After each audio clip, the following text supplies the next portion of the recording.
ঘাটশিলা ঝাড়খণ্ডে লুকিয়ে থাকা এক অরণ্য লোক। এখানে পাহাড় মাথা তুলে দাঁড়িয়ে আছে শতাব্দীর সাক্ষী হয়ে, যেখানে ঝর্ণার কলতান যেন এক প্রাচীন সঙ্গীত, আর বনভূমির নিস্তব্ধতা মনে করিয়ে দেয় মানুষ নয়, প্রকৃতিই এখানে আসল রাজা। আর আছে সুবর্ণরেখা নদী, যে নদীর নামের মধ্যেই লুকিয়ে আছে সোনার ঝলক।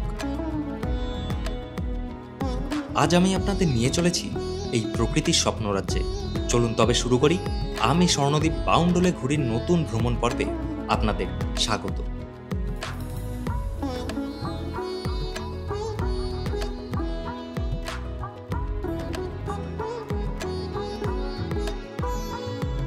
Good morning. এখন সময় সকাল 5:45 আর আমি এসে পৌঁছে গেছি হাওড়া স্টেশনে। এখান থেকেই কিন্তু এখন আমার ট্রেন রয়েছে হাওড়া বারবিল জনশতাব্দী এক্সপ্রেস। এই ট্রেন ধরে আমি যাব ঘাটশিলা। তো আপনারা তো এতক্ষণ বুঝতেই পেরে গেছেন যে ঘাটশিলার ট্যুর হতে চলেছে। তো চলুন, খুব বেশি দেরি করবো না। তো সকাল 6:20 কিন্তু এই হাওড়া বারবিল জনশতাব্দী এক্সপ্রেস ছেড়ে যায়, আর এখন অলরেডি বেজে গেছে 5:45। তো চলুন, আর খুব বেশি দেরি নেই, প্ল্যাটফর্মে যাওয়া যাক। হাওড়া বারবিল জনশতাব্দী এক্সপ্রেস 23 নম্বর প্ল্যাটফর্মে দিয়ে দিয়েছে। দেখুন, 6:20 সময় আর 23 নম্বর প্ল্যাটফর্ম। এসে পৌঁছে গেছি হাওড়া স্টেশনের নতুন কমপ্লেক্সে, 23 নম্বর প্ল্যাটফর্মে। এখানেই কিন্তু দাঁড়িয়ে রয়েছে আমাদের হাওড়া বারবিল জনশতাব্দী এক্সপ্রেস। তো এই হচ্ছে জনশতাব্দী এক্সপ্রেসের সিট অ্যারেঞ্জমেন্ট। দেখুন, এদিকে 3টে রয়েছে আর এই সাইডেও কিন্তু 3টে রয়েছে। 3টে 6টা কিন্তু এইভাবে সিট অ্যারেঞ্জমেন্ট করা রয়েছে। আচ্ছা, বলে রাখি, আপনারা যারা ঘাটশিলা যাবেন পরপর কিন্তু 2টো ট্রেন রয়েছে, তাই সিটের কোনো অসুবিধা হবে না। একটা রয়েছে বারবিল জনশতাব্দী, যেটা আমরা যাচ্ছি, আরেকটা রয়েছে কিন্তু ইস্পাত এক্সপ্রেস। তো এই 2টো ট্রেন রয়েছে যেটা আপনাদের পৌঁছে দেবে কিন্তু ঘাটশিলা। টিকিট নিয়ে কোনো অসুবিধা হবে না। জনশতাব্দী যেটা আমরা যাচ্ছি পুরোপুরি ফাঁকাই যায়, হয়তো প্রথম ওই D4 D5 অবধি আপনারা একটু ভিড় পাবেন, তারপরে কিন্তু পুরোটাই ফাঁকা থাকে। সময় এক্স্যাক্ট 6:20 আর আমাদের জনশতাব্দী এক্সপ্রেস কিন্তু হাওড়া থেকে তার যাত্রা শুরু করলো বারবিলের উদ্দেশ্যে। আমরা নামবো অবশ্যই ঘাটশিলা। তো চলুন, জার্নি শুরু হয়ে গেছে।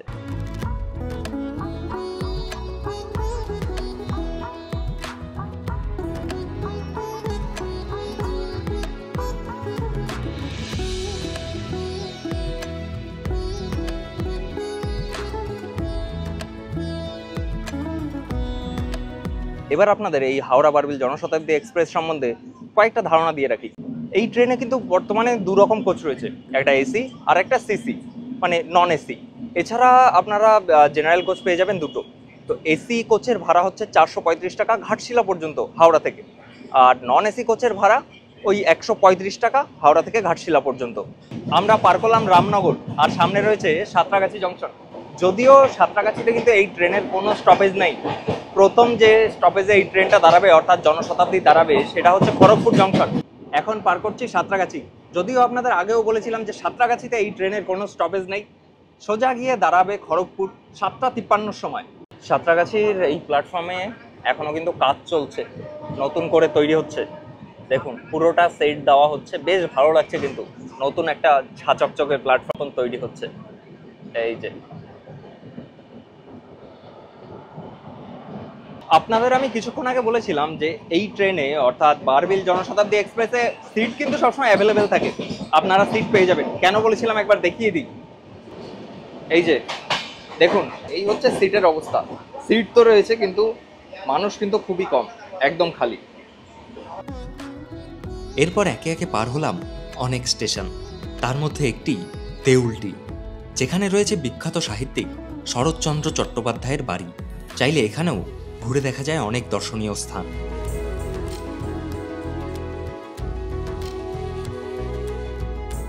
আমরা পার করছি রূপনারায়ণ নদীর ব্রিজ।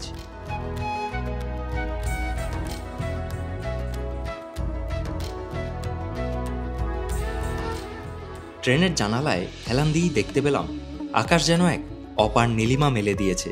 সেই নীল ক্যানভাসে ভেসে চলেছে সাদা তুলোর মতো মেঘ। দূরে বিস্তৃত ধানের ক্ষেত, হাওয়ায় দুলছে সবুজ ঢেউ। মনে হচ্ছিল যেন প্রকৃতির এক অনন্ত সাগর।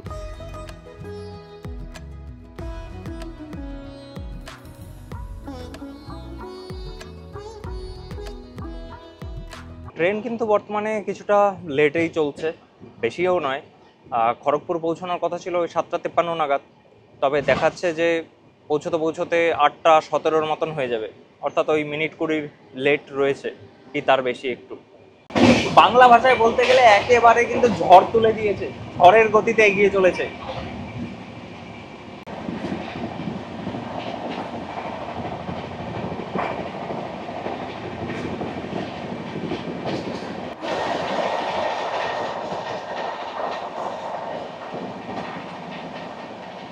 এখন ঘড়িতে বাজছে 8টা, আর আমরা কিন্তু খড়গপুর প্রায় চলে এসেছি। ট্রেন অলরেডি আপনারা দেখছেন যে স্লো হয়ে গেছে, সামনে রয়েছে খড়গপুর।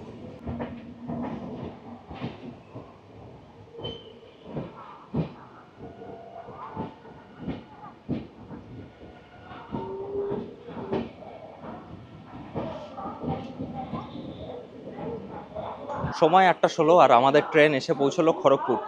এখানে দাঁড়াবে 2 মিনিট, তবে ওই যে বললাম 20 মিনিটের মতন লেট, বর্তমানে পৌঁছে গেছে কিন্তু খড়গপুর। এই হচ্ছে খড়গপুর স্টেশন, আর খড়গপুর স্টেশনের 1 নম্বর প্ল্যাটফর্মে জনশতাব্দী এসে দাঁড়িয়ে রয়েছে।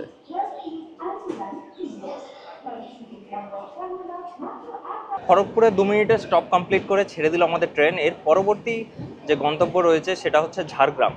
ঝাড়গ্রাম ক্রস করার পর আসবে ঘাটশিলা।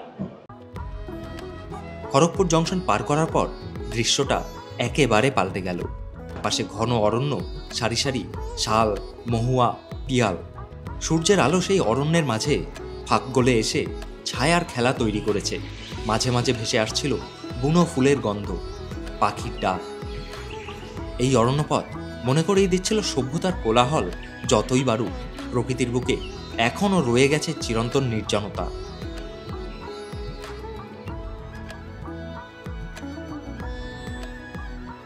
সময় সকাল 9:02, আর আমরা নির্ধারিত সময়ের থেকে প্রায় 30 মিনিট দেরি করে পার করছি ঝাড়গ্রাম। এখানে এসে ট্রেন দাঁড়ালো মাত্র 2 মিনিট। এর পরের যে স্টেশন সেটা হচ্ছে ঘাটশিলা। আমরা কিন্তু ঘাটশিলাতেই নামবো। আমাদের ঘাটশিলা যেতে প্রায় বাজবে হচ্ছে 9:35, যেখানে ঘাটশিলা ঢোকার কথা ছিল 9:01-এ।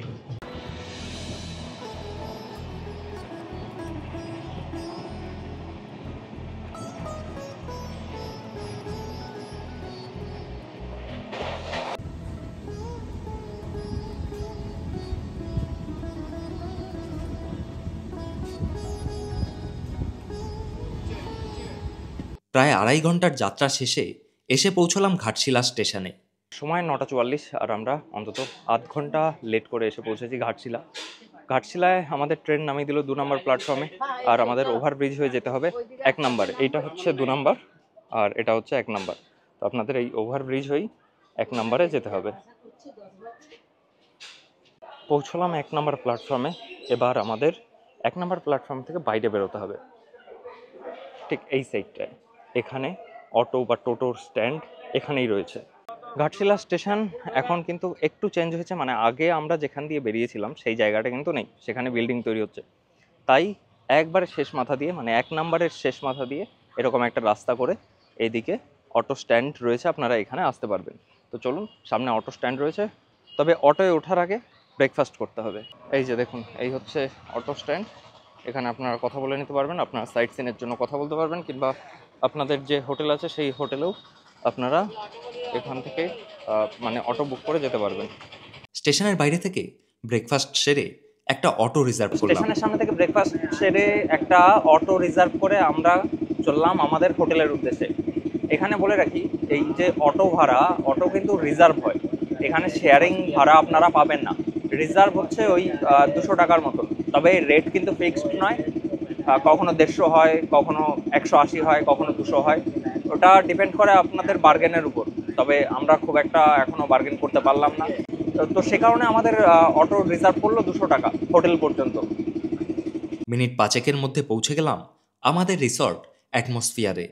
স্টেশন থেকে মিনিট 5-এর ব্যবধানে অটো করে আমরা এসে পৌঁছালাম আমাদের আজকের রিসর্ট অ্যাটমসফিয়ারে। একবার রিসর্টটা সামনে থেকে দেখিয়ে দিই। এই হচ্ছে আমাদের আজকের রিসর্ট, অনেকটা এরিয়া নিয়ে। দেখুন সামনে কত সুন্দর সবুজ ঘাস রয়েছে, একটা লন রয়েছে, সবুজ ঘাস রয়েছে। এটা কিন্তু পার্কিং, মানে আপনারা যারা গাড়ি নিয়ে আসছেন এখানে আপনাদের গাড়ি পার্ক করতে পারবেন। সে সাথে বসারও কিছু জায়গা করা রয়েছে। বিকাল টাইমটা কিংবা সন্ধ্যার টাইমটা আপনারা চাইলে আপনারা এখানটায় বসতেও পারবেন। দেখুন অনেক কটাই বসার জায়গা করা রয়েছে, এদিকে রয়েছে, এদিকে রয়েছে। আর যাই হোক, এই হচ্ছে আমাদের রিসর্ট। আর এদিকে দেখিয়ে দিই, এই যে এখানটায় রয়েছে কিন্তু সুইমিং পুল, আর এইদিকেও কিছু ঘর রয়েছে এই যে। তো চলুন আগে এখানে যাওয়া যাক, রিসেপশন রয়েছে সামনে, আমাদের চেক ইন প্রসেস সারতে হবে। চলুন রিসেপশনে যাওয়া যাক। তবে এই যে পার্কিংটা লেখা রয়েছে এটা কিন্তু অরিজিনালি পার্কিং নয়, এটা টেম্পোরারি। কারণ ওই যে সামনে জায়গাটা আপনারা দেখতে পাচ্ছেন, একটু জুম করি, এই যে যেই জায়গাটা আপনারা দেখতে পাচ্ছেন এখানে কিন্তু পার্কিং তৈরি হচ্ছে, অলমোস্ট ডান। তবে আরেক কিছু কাজ বাকি রয়েছে, এখন আমরা দেখছি যে কন্টিনিউ এই দেখুন কাজ চলছে। তো এইটা হচ্ছে এদের পার্কিং, আর এই হচ্ছে অ্যাটমসফিয়ারের রিসেপশন। নমস্কার। আর এই খুব সুন্দর একটা রিসেপশন ডেস্ক রয়েছে এখানটায়, আর এনারা সবসময় এখানে থাকবেন আপনাদের সাহায্যার্থে। তো অ্যালট হলো আমাদের রুম, আর এসে পৌঁছে গেছি। আজকে আমাদের যে ঠিকানা আজকের জন্য, তার সেকেন্ড ফ্লোরে। ফ্লোরটা দেখুন কতটা সুন্দর সাজানো গোছানো। বলি রুম দেখানোর আগে, এই যে জায়গাটা রয়েছে সামনের একটা স্পেস রয়েছে, এখানে সবার জন্যই মানে এইরকম একটা স্পেস রয়েছে, সবাই ব্যবহার করতে পারবেন। এটা কিন্তু শুধু একটা স্পেস নয়, এখানে এটা একটা গেম জোন। আপনারা যারা ধরুন দিনের বেলায় সাইট সিন করলেন, তারপরে রাতে থাকবেন, সেই টাইমটা সন্ধ্যের টাইমটা কি করে কাটাবেন তার জন্য দেখুন এখানে কিন্তু বিভিন্ন রকম গেম রয়েছে। তো ক্যারাম থেকে শুরু করে পরপর 3 রকম গেম আমরা এখানটায় দেখতে পাচ্ছি। তো চলুন এবার রুমটা দেখে নিই। এই হচ্ছে আমাদের room, room number 310 super deluxe. চলুন ভেতরে যাওয়া যাক। দেখুন ঢুকেই রয়েছে একটা কিং সাইজ বেড, ভীষণ বড়, 3 জনা তো আরামসে থাকতে পারবে এখানটায়। আর তার পাশে একটা ওয়ার্ড্রব রয়েছে, আর ওয়ার্ড্রবের পাশেই এখানে একটা লাগেজ স্পেস রয়েছে, এর উপর আপনারা লাগেজ রাখতে পারবেন, প্লাস কিছু ড্রয়ার রয়েছে, আপনাদের প্রয়োজনীয় সামগ্রী সেখানটায় রাখতে পারবেন। এখানে রয়েছে সুইচ বোর্ড, আর যে হেডবোর্ডটা রয়েছে দেখুন কতটা সুন্দর, আর দেয়ালটায় তো পুরোটাই উডেন ফিনিশ, খুব সুন্দর লাগছে দেখতে। আর এদিকে রয়েছে ওয়াশরুম। তার আগে দেখিয়ে দিই, ঠিক বেডের অপোজিটে এই যে বেড, আর তার অপোজিটে এখানটাই রয়েছে টিভি, রয়েছে রাউটার। মানে প্রত্যেকটা রুমের জন্য কিন্তু আলাদাভাবে রাউটার দেওয়া রয়েছে, তাই ইন্টারনেটের জন্য কোনো অসুবিধা নেই। আর এইদিকে রয়েছে ওয়াশরুম, এই যে ওয়াশরুমটা দেখে নিই একবার। এই দেখুন রয়েছে বাথটাব, রয়েছে কোমোড, রয়েছে বেসিন, বেশ পরিষ্কার পরিচ্ছন্ন, খুবই সুন্দর। আর চলুন এবার এই সাইডটা একবার দেখে নেওয়া যাক, এখানে কি কি রয়েছে। এখানে রয়েছে 2টো চেয়ার, রয়েছে একটা ছোট টেবিল, আর এখানে জলের বোতল কমপ্লিমেন্টারি যেটা সেটা প্রোভাইড করেছে, প্লাস সাবান রয়েছে আর শ্যাম্পু রয়েছে। আর এদিকটা আমরা একবার দেখে নিই, এই যে রয়েছে ছোট্ট একটা ব্যালকনি, ব্যালকনি থেকে সামনের এরকম সুন্দর একটা ভিউ রয়েছে। আর ওই দূরে কিন্তু পাহাড় দেখা যাচ্ছে, আমি একটু জুম করি তাহলে ভালোভাবে আপনারা বুঝতে পারবেন।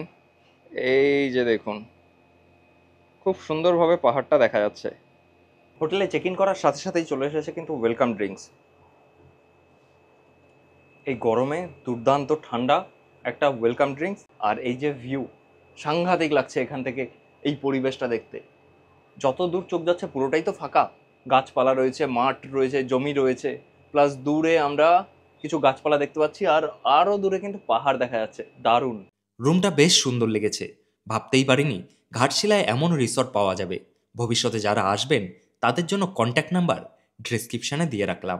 এখন সময় দুপুর 1টা, আর আমরা এসে গেছি সুইমিং পুলের এরিয়াতে। এই রয়েছে সুইমিং পুল, আপনাদের আগেও একবার দেখিয়েছি দূর থেকে, এখন একদম কাছে। দেখুন বেশ বড় একটা সুইমিং পুল কিন্তু এখানে রয়েছে, দেখুন কতটা সুন্দর লাগছে সুইমিং পুলটা। এখানে একটা ফাউন্টেন করা রয়েছে, এখানে বাবলস রয়েছে, ভেতরে একটা বল দেওয়া রয়েছে যেন কোনো অসুবিধা না হয়, সবাই যেন আনন্দ করতে পারে। আর নামার জন্য এখানে একটা সিঁড়ি রয়েছে, ওখানে একটা, আর ওই সাইডে আরেকটা সিঁড়ি দেওয়া রয়েছে। বেশ ব্যবস্থা কিন্তু যথেষ্ট ভালো। আর সাইডে এরকম টেবিল রয়েছে, চেয়ার রয়েছে, আপনারা চাইলে বসতে পারবেন। এখানেও টেবিল চেয়ার দেওয়া রয়েছে। সময় দুপুর 2টো, আর সব কিছুর পর মানে ফ্রেশ হয়ে রিসর্টের কিছুটা আপনাদের ঘুরিয়ে দেখিয়ে এখন চলে এসেছি লাঞ্চ করতে। লাঞ্চে দেখুন কি কি সার্ভ করেছে। রয়েছে ভাত, তার সাথে লেবু আর লঙ্কা তো রয়েছেই, রয়েছে ঝুরি আলু ভাজা, রয়েছে পাঁপড়, এখানটায় দিয়েছে চাটনি, আর এখানটায় স্যালাড রয়েছে। সে সাথে রয়েছে ডাল, রয়েছে একটা মিক্সড ভেজ, আর এখানে রয়েছে মাছের ঝোল। এই যে, চলুন একবার খাবারটা টেস্ট করে দেখে তাড়াতাড়ি একটু রেস্ট করতে হবে।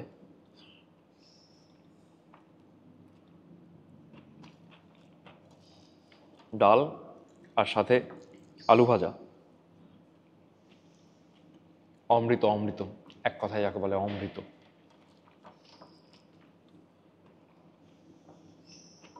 ভালো, খাবারের টেস্ট যথেষ্ট ভালো।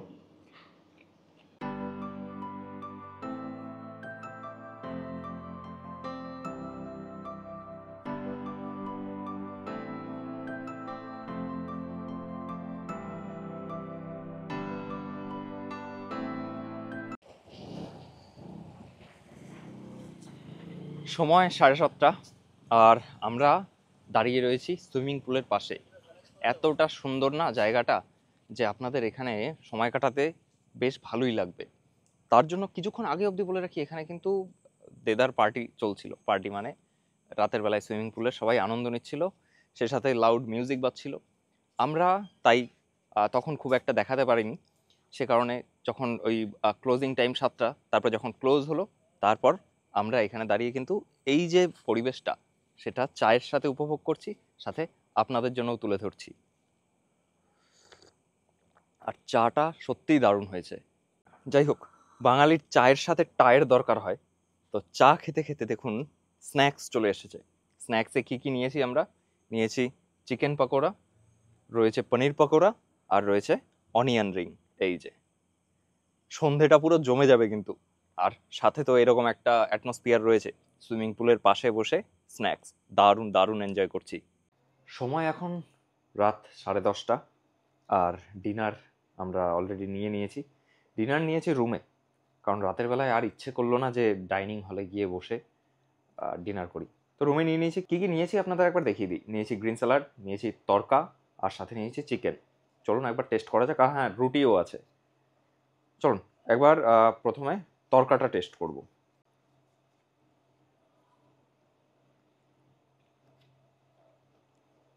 ঠিক আছে, এবার মেন কথা হচ্ছে, আমরা তো বাঙালি, আর বাঙালিরা ভোজন রসিক হয়। আমরা বাংলা ছাড়া সেই টেস্টের খাবার কিন্তু সব জায়গায় পাবো না। তাই ঝাড়খণ্ডে এসে এই রকম খাবার ঠিক আছে মানিয়ে নেওয়া যায়, খুব যে একবারে আমাদের মতনই সেরকম নয়, তবে ঠিক আছে, বাইরে এসে আপনারা বাংলা টাইপের খাবার কিছুটা পাচ্ছেন, এটা বলতে হবে। এবার চিকেনটা টেস্ট করি।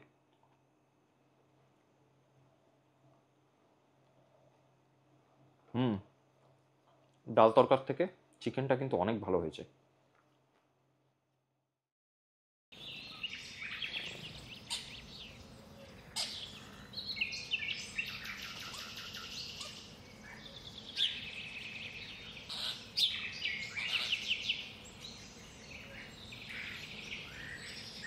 Good morning. আপনারা জানেন আমরা বর্তমানে রয়েছি ঘাটশিলাতে। গতকাল আমরা ঘাটশিলা এসে পৌঁছেছিলাম, আর আজ আমরা ঘাটশিলা ভ্রমণের এই দ্বিতীয় দিন ঘুরে দেখব ঘাটশিলার কিছু জনপ্রিয় জায়গা, যেগুলো ঘাটশিলা আসলে আপনারা তো অবশ্যই দেখবেন, সাথে যারা আসে সবাই কিন্তু এই জায়গাগুলো ভিজিট করে। আর এই যে রিসর্ট অ্যাটমসফিয়ার, এই রিসর্টেই কিন্তু আমরা রয়েছি। বেশ ভালো সাজানো গোছানো, রুমগুলো তো সত্যিই ভালো, আপনাদের দেখিয়েছি। সামনে এরকম দেখিয়েছিলাম যে এরকম একটা লন রয়েছে, পার্কিং স্পেস এদিকে তৈরি হচ্ছে, আর এদিকে রয়েছে সুইমিং পুল। তো আপনারা যারা আসবেন সুইমিং পুল অ্যাক্সেস করতে পারবেন, কিংবা এই পুরো রিসর্ট জুড়ে ঘুরে বেড়াতেই কিন্তু আপনাদের প্রচুর সময় কেটে যাবে। চলুন খুব বেশি দেরি করব না, বেরিয়ে পড়া যাক। সকালে একটা অটো রিজার্ভ করে বেরিয়ে পড়লাম ঘাটশিলা ঘুরে দেখতে। আপনারা চাইলে গাড়িও বুক করতে পারবেন, তবে আমরা অটো নিয়েছিলাম। আমাদের খরচ পড়েছিল 2000 টাকা। পুরো ঘাটশিলা ঘুরতে হলে 2 দিনের মতো সময় রাখাই ভালো। তবে সেক্ষেত্রে বলে রাখি, আপনারা যদি ঘাটশিলা 2 দিনে ঘুরে দেখতে চান, তবে আপনাদের খরচ হতে পারে 2900 থেকে 3000 টাকা। এছাড়াও যেটা বলবো, আপনারা যদি রিজার্ভ কারে ঘুরতে চান, সেক্ষেত্রে আপনারা যে হোটেলে থাকছেন সেই হোটেলে রিজার্ভ কারের জন্য কথা বলুন। আর যদি অটোতে ঘুরতে চান আমাদের মতো, সেক্ষেত্রে আপনারা যখন স্টেশনে নামবেন, যে অটোয় করে আপনারা হোটেল পর্যন্ত পৌঁছবেন স্টেশন থেকে, সেই অটোর সাথে কথা বলে রাখলেই সেই অটোতে করেই আপনারা ঘুরে নিতে পারবেন ঘাটশিলা। এসে পৌঁছলাম আমাদের আজকের প্রথম স্পট বুরুডুলিকে। এই বুরুডি লেক পর্যন্ত পৌঁছতে আমাদের রিসর্ট থেকে সময় লাগলো ওই আধ ঘন্টার মতন অটোতে। এবার আমি বলে রাখি, যারা অটোতে আসবেন তাদের ক্ষেত্রে ভাড়া পড়বে ওই 2000 থেকে 2200 টাকার মতন। আপনাদের নেগোসিয়েশনের উপর কিন্তু এই ভাড়াটা ঠিক হবে। তবে ওরা 2000 কি 2200 বলে থাকবে, আপনারা চেষ্টা করবেন, অবশ্যই কিছু কম হলেও হতে পারে। এই হচ্ছে বুরুডি লেক, ভীষণ সুন্দর একটা ভিউ। আর আজ যেহেতু রৌদ্র ঝলমলে একটা পরিবেশ, একটা ওয়েদার রয়েছে রৌদ্র ঝলমলে, তাই আকাশ আর আকাশের রিফ্লেকশনটা সাংঘাতিক লাগছে। সামনে পাহাড় আর চারিদিকে পাহাড়ে ঘেরা এই রকম একটা ছোট্ট লেক। ছোট বললে ভুল হবে, বেশ ভালোই বড়। এখান দিয়ে যখন নামবেন একটু সাবধানে, কারণ কোনো সিঁড়ি নেই তো, পাথর যেগুলো রয়েছে পাথর দিয়েই আপনাদের আস্তে আস্তে নামতে হবে, কিন্তু স্লিপ করে গেলে একটু সমস্যা, বৃষ্টির সময় বিশেষ করে। এখন তো রোদে সব শুকিয়ে রয়েছে, নামতে কোনো অসুবিধা নেই।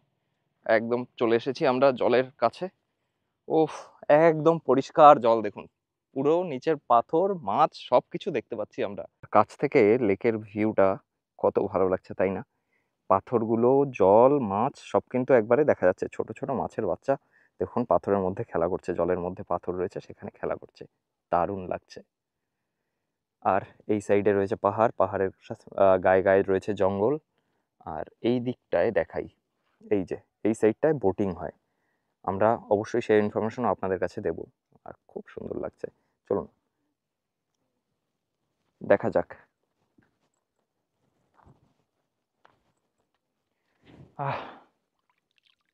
জলটা ঠান্ডা, বেশ ঠান্ডা জল, মানে এতটা রোদেও এই জল কিন্তু গরম খুব একটা এখনো হয়নি। তবে হ্যাঁ, যেটা বলার, যে আপনারা যখন আসবেন বুরুডি লেক, সেই যখনই আসুন না কেন ছাতা কিন্তু কম্পালসারি, ছাতা রাখতেই হবে। সাংঘাতিক রোদ, পারলে সানস্ক্রিন, টুপি এগুলো অবশ্যই ক্যারি করবেন। খুব রোদ কিন্তু, মানে আমরা যে ভুলটা করেছি, আমরা কিন্তু ছাতা আনিনি। তো এখানে যারা আসবেন অবশ্যই ছাতা ব্যবহার করবেন। যাই হোক, একটু ছায়া পেয়েছি, মানে এত রোদ। তবে এখানে একটা ভালো জিনিস আছে, সেটা আমি আপনাদের জানাই। আপনারা যারা এই ঘাটশিলার সাইট সিন করবেন, চেষ্টা করবেন যেদিন ঘুরবেন সেদিন লাঞ্চটাই বুরুডি লেকের ধারে করার। কারণ এখানে কিছু হোটেল রয়েছে, মানে আদিবাসীদের হোটেলগুলো রয়েছে, তারা এখানে কিন্তু তাদের মতন ঘরোয়া করে দেশি মুরগির মাংস রান্না করে। আমরা আগের বছর যখন এসেছিলাম, বা আপনারা সেই ভিডিও দেখে থাকবেন, যখন আগে এসেছিলাম এখানে কিন্তু লাঞ্চ করেছিলাম, আর সে স্বাদ কিন্তু আমরা এখনও ভুলিনি। এবারও সেই রকমই একটা দোকানে আমরা অর্ডার করে যাব দেশি মুরগির মাংস, আর তারপরে এখান থেকে চলে যাব ধারাগিরি ফলসের উদ্দেশ্যে। এরপর অটোতে চেপে রওনা হলাম বুরুডি লেক থেকে ধারাগিরি ঝর্ণার পথে। পথের দৃশ্য যেন ছবির মতো, একপাশে উঁচু পাহাড়, তার গায়ে ঘন সবুজ বন, ওপরে নীল আকাশ, আর নীল আকাশে ভেসে বেড়াচ্ছে সাদা মেঘের দল। রাস্তায় কখনো রোদ, আবার কখনো বনভূমির ছায়া। হাওয়ায় ভেসে আসছিল মাটির গন্ধ, গাছের পাতার সোঁদা সুভাষ। মনে হচ্ছিল এ শুধু ভ্রমণ নয়, প্রকৃতির কোলে এক অন্য রকম যাত্রা।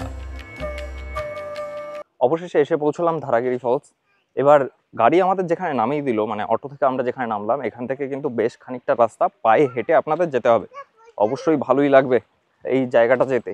আমি দেখাই জায়গাটা কীরকম। তবে তার আগে বলবো, আপনারা যখন এই ধারাগিরি আসবেন, যেখানে আপনাদের গাড়ি থেকে নামিয়ে দেবে, সেখান থেকে কিন্তু আপনাদের লোকাল গাইড নিতে হবে। নিতেই হবে তা বলছি না, কারণ এই যে জায়গাটা যেখানে ধারাগিরি ফলস রয়েছে, সেখানে কিন্তু আপনারা না সেই জায়গাটা চেনেন, আর জায়গাটা মেন রাস্তা থেকে অনেকটাই ভেতরে।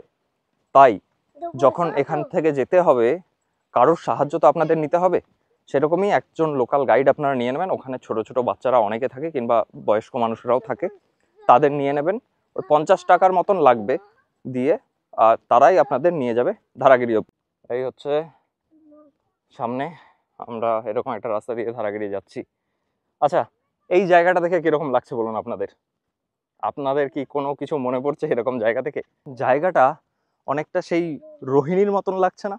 যখন আমরা দার্জিলিং যাই, যে রোহিণীর জায়গাটা পড়ে, আমার সব থেকে পছন্দ জায়গার মধ্যে একটা, সেই চা বাগান, সামনে পাহাড়, এরকম একটা জায়গা রয়েছে, সামনে পাহাড় দেখা যায়, সেম কিন্তু রোহিণীর সেই জায়গাটার মতনই। ফাঁকা জায়গা শেষ, এবার শুরু হলো এরকম জঙ্গলের মধ্যে দিয়ে পথ চলা। এরকম বেশ খানিকটা জায়গা রয়েছে। আর ধারাগিরি আমি এর আগেও এসেছি, বেশ সুন্দর কিন্তু ঝর্ণাটা। তবে এই যে ঘাটশিলার মানে বিভিন্ন যে পয়েন্টগুলো রয়েছে সাইট সিন, আপনারা বর্ষার সময় যদি আসেন তবে এই ঝর্ণায় জলের পরিমাণ কিন্তু অনেক বেশি থাকবে, আর ঝর্ণাগুলো দেখতে বেশ ভালো লাগবে। তাছাড়া শীতকাল তো অবশ্যই আপনারা আসতে পারেন, কারণ এই যে রোদের তেজটা শীতকালে অনেকটাই কম থাকবে, তখন আপনারা রিল্যাক্সে ঘুরতে পারবেন। এখন বর্তমানে যা রোদ, সাংঘাতিক কষ্ট হচ্ছে। এই যে জলটা আসছে এটা কিন্তু ধারাগিরি ফলসেরই জল, আর এই দেখুন রাস্তার উপর দিয়ে এরকম জলটা ঠিক এদিকে চলে যাচ্ছে, পাথুরে নদী, আর খুব সুন্দর শান্তভাবে জলটা বয়ে চলেছে। খুব বেশি স্রোত নেই, কারণ এখন অনেক কদিন ধরে বৃষ্টি হচ্ছে না, সে কারণে কিন্তু ফলসের জল অনেকটাই কম। আর এই দেখুন, নাহলে এখানে কিন্তু অনেকটা জল থাকে, তখন যারা শু পরে আসতেন খুব অসুবিধা হতো। এখন যেহেতু জল কম, এরকম পাথর দেওয়া রয়েছে, আপনারা চাইলে এই পাথরের উপর দিয়ে চলে যেতে পারবেন, কিংবা যদি শু না পরে আসেন সেক্ষেত্রে তো জলের মধ্যে দিয়ে দারুণ দারুণ। চলুন ওপারে যাওয়া যাক। এই যে দেখুন কতটা সুন্দর, বেশ ভালো লাগছে, স্বচ্ছ জল পুরো। প্রায় পৌঁছে গেছি, আর যে ঢালাই রাস্তাটা দেখলেন সেটা এটুকুই, তারপর কিন্তু পুরোটাই পাথুরে, এই যে এই রকম, আর ঢালাই রাস্তা এই অবধি শেষ, তারপর এরকম পাথর দিয়ে আমাদের এগিয়ে যেতে হবে। চলুন ঝর্ণার কাছে যাওয়া যাক। কি ভাবছেন আমি কোথায় আছি? আমি ঝর্ণার কাছে যাওয়ার চেষ্টা করছি। এখানে রাস্তা তো সেরকম কিছু নেই, এইভাবেই কিছুটা পাথর ধরে ধরে গাছের আড়াল দিয়ে বেরোলাম আর কি। চলুন, অনেকটা চলে এসেছি। আগের বার আপনারা দেখেছিলেন যে এই পাথরটার উপরেই কিন্তু আমরা এসে বসেছিলাম, এই যে এই পাথরটা, বেশ ভালো লাগছে। এখানে বসলে কি হয়, জলের যে ছাদটা রয়েছে সেই ছাদটা কিন্তু আপনাকে হালকা করে সেই তার শীতল অনুভূতিটা দিয়ে যাবে। হালকা হালকা জলের ছাট আসছে, বেশ ভালো। আর ধারাগিরি ফলস তো ইটসেলফ সুন্দর, জায়গাটাও খুব সুন্দর, বেশ ভালো লাগছে, ভালো জায়গা। আপনারা আসলে অবশ্যই আপনাদের লিস্টে রাখবেন এই জায়গাটা। আর এখানে এসে আপনাদের সহজে যেতে ইচ্ছা করবে না, ফলসটা এতটাই সুন্দর, মনে হবে কিছুক্ষণ বসি। ধারাগিরি ফলসের সৌন্দর্য সত্যিই অবর্ণনীয়। ভেবেছিলাম 20 মিনিট থাকবো, কিন্তু সেই 20 মিনিট কেমন করে যে 1 ঘন্টার বেশি হয়ে গেল টেরই পেলাম না। ঝর্ণার শব্দ, চারপাশের সবুজ অরণ্য আর ঠান্ডা বাতাস, সব মিলিয়ে যেন সময় এখানেই থমকে গিয়েছিল।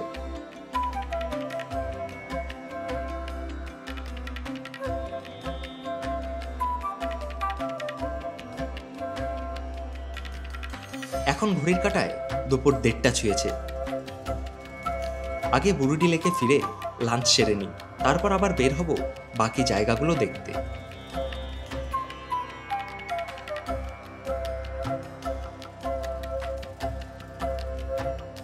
সাইট সিন করতে করতে সময় অলরেডি 2:52, মানে দেরি অনেকটাই হয়ে গেছে। যাই হোক, আবার বুরুডি লেকের কাছে ফিরে এসেছি, যেখানে লাঞ্চের আমাদের অর্ডার দেওয়া ছিল। দেখিয়ে দিই লাঞ্চে কী কী রয়েছে। লাঞ্চে রয়েছে ডাল ভাত, রয়েছে আলু ভাজা, আর একটা পাঁচমিশালি সবজি দিয়েছে। আর সে সাথে যেটা মেন সেটা হচ্ছে এই যে দেশি মুরগির মাংস, চিকেন একবারে কষা কষা করে। আমরা আগেই বলে রেখেছিলাম, আপনারা যারা এখানে এসে অর্ডার করবেন তারা কিন্তু কষা খাবেন না ঝোলের খাবেন সেটা আগে থেকে বলে দেবেন, সেই অনুযায়ী রেডি হবে। তো আমরা কষা বলেছিলাম, একদম দারুণ করে করে দিয়েছে। চলুন একবার খাবারটা টেস্ট করে দেখা যাক। মুসুরির ডাল দিয়েছে, মুসুরির ডাল আর আলু ভাজা। চলুন।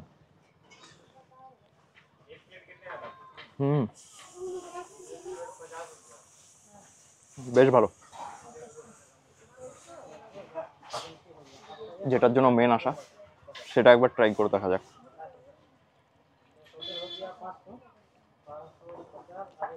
একটু দেশি চিকেনের কষা কষা গ্রেভি। চলুন।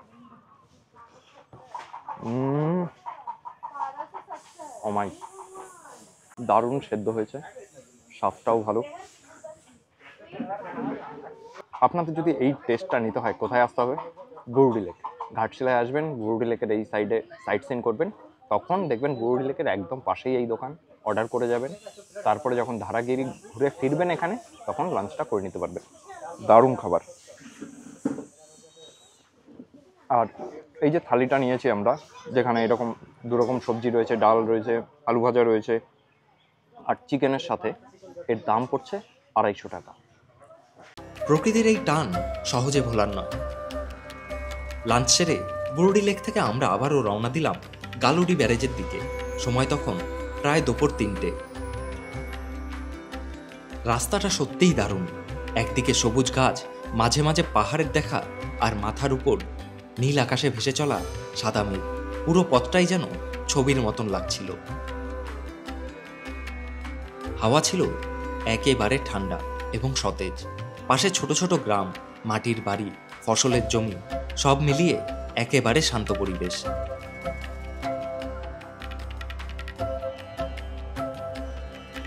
এরপর গালুডি ব্যারেজ পৌঁছানোর আগে আমরা থামবো বৈষ্ণোদেবী মন্দিরে। ছোট্ট একটা মন্দির। বেশ কিছুক্ষণ চলার পর গালুডির পথে এসে দাঁড়িয়েছি এইরকম সুন্দর একটা মন্দিরে। এটা হচ্ছে বৈষ্ণোদেবী টেম্পল এখানকার।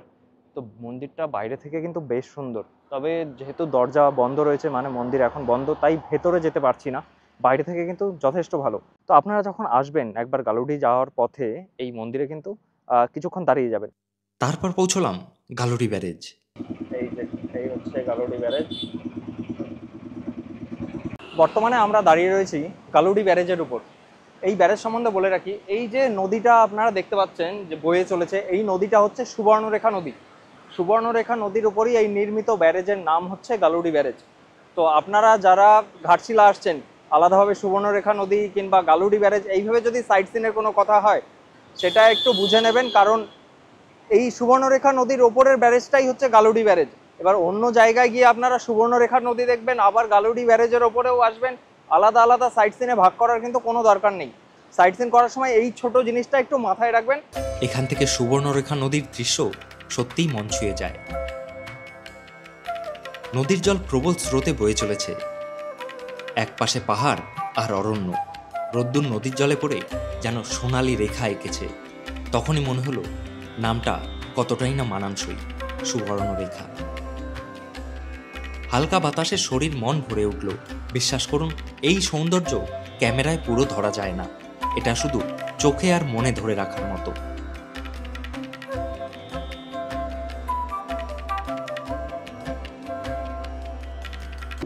গালুডি ড্যাম দেখে বা গালুডি ড্যামে কিছুক্ষণ সময় কাটিয়ে এবার আমরা বেরিয়ে চললাম আমাদের সেকেন্ড লাস্ট আজকের যে সাইট সিন পয়েন্ট রয়েছে তার উদ্দেশ্যে।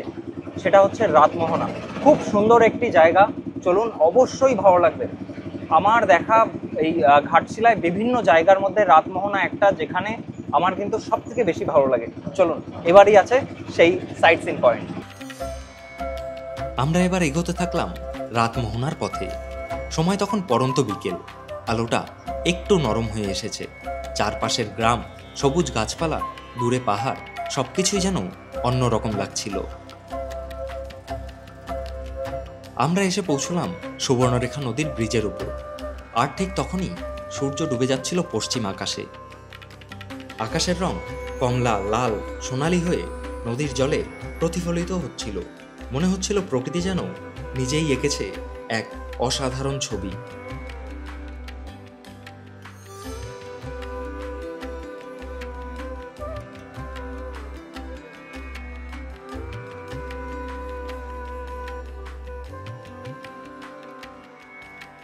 এখন সময় বিকেল 5:30।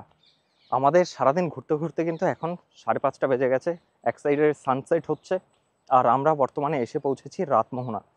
দেখাই একবার রাতমোহনা, আর চেষ্টা করব এখানে বেশিক্ষণ সময় না কাটানোর, তাড়াতাড়ি দেখে এখান থেকে আবার ওই ব্রিজের উপরে যাব। ব্রিজের ওপর থেকে কিন্তু এই সানসেট যেটা, সেটা ক্যাপচার করার ভীষণ ইচ্ছা আছে। চলুন, প্রায় রাতমোহনা চলে এসেছি, একবার দেখিয়ে দিই। এখানে সুবর্ণরেখার নদীর রূপটা শুধু দেখবেন। এই হচ্ছে রাতমোহনা। আগের বার যখন আমরা এসেছিলাম এখান দিয়ে কিন্তু একটা রাস্তা দেখা যাচ্ছিল। যাই হোক, রাস্তাটা এখনও কিছুটা দেখা যাচ্ছে, বাট জলের তলায়। আর কতটা সুন্দর লাগছে দেখুন। এই যে ব্রিজের ওপর দিয়ে আমরা এলাম, আর ওই দূরে হিন্দুস্তান কপার লিমিটেড দেখা যাচ্ছে, যদিও বর্তমানে সেটা বন্ধ। একটু জুম করে দেখাই আমি আপনাদের। এই দেখুন, ব্রিজের ওপারেই রয়েছে হিন্দুস্তান কপার লিমিটেড, কিন্তু সেটা বর্তমানে বন্ধ রয়েছে। আর এই হচ্ছে রাতমোহনা।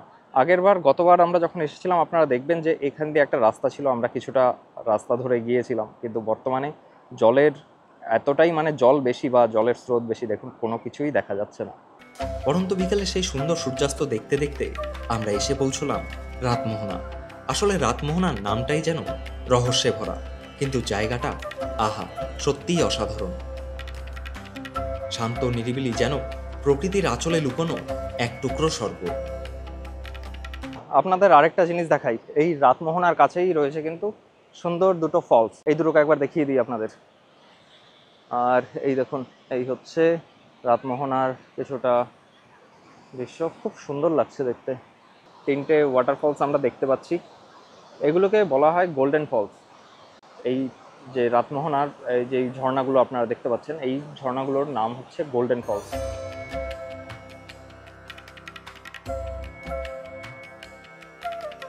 এতক্ষণ ধরে ঘাটশিলার পাহাড়, জঙ্গল আর সুবর্ণরেখা নদীর ধারে কাটানোর সময়টা যেন এক একটা গল্পে ভরে উঠেছিল। প্রতিটা বাঁক, প্রতিটা দৃশ্য যেন কোনো অজানা কথার ইঙ্গিত দিচ্ছিল। আর সেই গল্পের শেষ অধ্যায়ে আমরা এসে পৌঁছলাম বিভূতিভূষণ বন্দ্যোপাধ্যায়ের বাড়ি, অর্থাৎ গৌরীকুঞ্জে। তবে এসে জানতে পারি গৌরীকুঞ্জ বিকাল 5:30 পর্যন্ত খোলা থাকে, আর আমরা গৌরীকুঞ্জ পৌঁছই সন্ধ্যে 6টার সময়। যাই হোক, বাইরে থেকে কোনো রকমে গৌরীকুঞ্জ দেখে আমরা রওনা দিই আমাদের হোটেলের উদ্দেশ্যে। ঘাটশিলার এই ভ্রমণ ছিল এক অন্যরকম অভিজ্ঞতায় ভরা। বুরুডি লেকের শান্ত জল, ধারাগিরি ঝর্ণার কলতান, গালুরি ব্যারেজ থেকে সুবর্ণরেখার অপরূপ সুন্দর রূপ, আর রাতমোহনার নির্জন সৌন্দর্য, সব মিলিয়ে এ যেন স্বপ্নের যাত্রা। প্রকৃতি আমাদের শেখায় চোখে আর মনে সৌন্দর্যকে অনুভব করতে। আপনি যদি কখনো ঘাটশিলা আসেন, এই জায়গাগুলো মিস করবেন না। বিশ্বাস করুন, প্রতিটি মুহূর্ত আপনাদের মন ছুঁয়ে যাবে। ভালো লাগলে ভিডিওটা লাইক এবং শেয়ার করতে ভুলবেন না, আর সাবস্ক্রাইব করে চ্যানেলের সাথে জুড়ে থাকবেন। আবারও দেখা হবে নতুন ভ্রমণের গল্প নিয়ে।